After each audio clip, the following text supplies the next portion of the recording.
Hi there, and welcome to Lesson 3.7, Research Smart. This lesson is a strategic tutorial that was created for you to learn how to develop your critical thinking, analytical, and problem-solving skills to manage your healthcare more efficiently and effectively. This video may go a little fast, so if you haven't done so already, have the presentation notes in front of you. And be sure to watch the video all the way through for the first time, and then go back to the parts that you need more clarity on. After this lesson, you will know how to conduct research that will expose you to otherwise hidden information that will help you build awareness, growth, and foster discussion on you or your loved one's healthcare. And your lesson takeaways will be to know how to conduct research properly, master the ability to discern credible information from advertisements, as well as improve your ability to find answers to your concerns that will help you better understand health issues.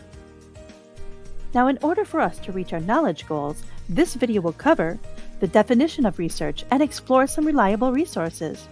We will then learn how to conduct research, as well as walk through the steps in completing a research index card. So what is healthcare research?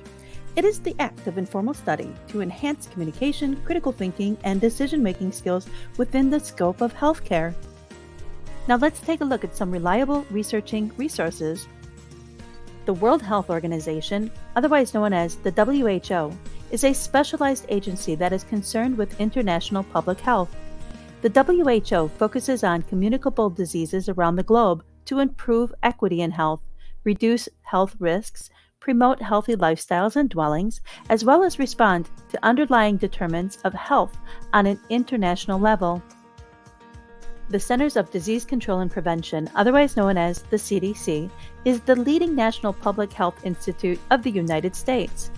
The CDC focuses its attention on developing health promotion, injury prevention, and educational activities designed to improve the health of the United States citizens. The Centers for Medicare and Medicaid Services, otherwise known as CMS, is a federal agency within the United States that works in partnership with state governments to administer Medicaid. CMS also works with other commercial insurers to make more informed local coverage decisions and distribute community-based health information. The Food and Drug Administration, otherwise known as the FDA, is a federal organization that focuses on protecting public health by ensuring that things like drugs, vaccines, and medical devices are safe and effective for use in the United States. The United States National Library of Medicine, otherwise known as the NLM, is operated by the United States federal government and is the world's largest medical library. Its collections include more than 7 million books, journals, technical reports, manuscripts, microfilms, photographs, and images on medicine and other related sciences. This includes some of the world's oldest and rarest works. Fair Health Consumer, otherwise known as the FAIR, is an organization that was created to bring transparency of costs of healthcare. FAIR is an independent national nonprofit organization known for providing fair and neutral information. Their website is a user-friendly navigation tool for health consumers to research and acquire information about the costs of medical and dental services, as well as insurers. Now let's take a look at how we can identify credible information. If you plan on sharing your information, you will always want to make sure that there is a website that supports your claims. And you can qualify the website by simply answering these questions. Does the site have an editorial board? Is the information reviewed before it is posted? Does the information favor the sponsor? Does the site make unbelievable claims? Do they want your information, and if so, what will they do with it? Now let's look at some of the other ways that we acquire health information outside our doctor's office. People are usually introduced to subjects to research by the internet, print, radio, or television, but at times it could be word of mouth. Research is conducted in 4 steps. In this slide, I have created a flowchart for you to follow. First, identify the subject. Now, this could be anything related to health. Number 2, categorize the subject into one of the 3 branches in healthcare. Number 3, further classify the subject into the predominant characteristic, whether it be the location, the drug or device, or money.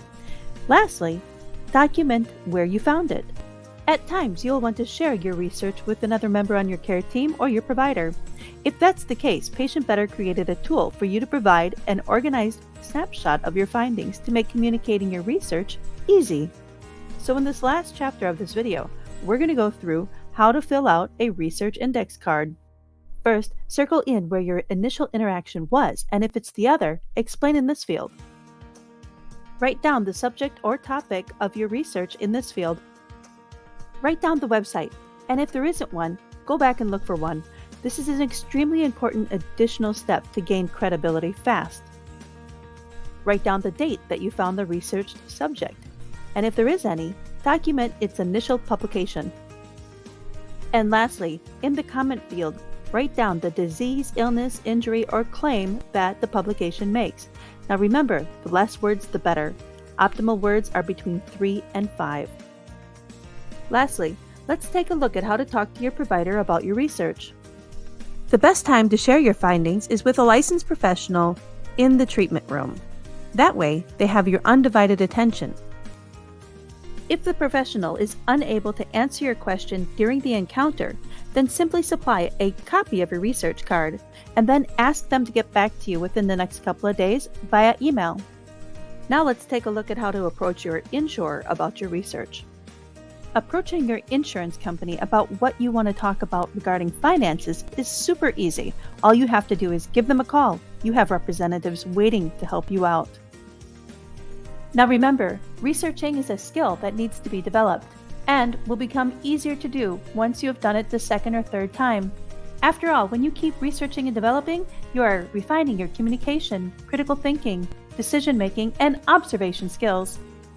And that concludes our video and our course for today on how to conduct research properly. Be sure to join me in our next course to further develop our communication skills that will help us become more refined health advocates and have a more active role on our healthcare team. Bye for now.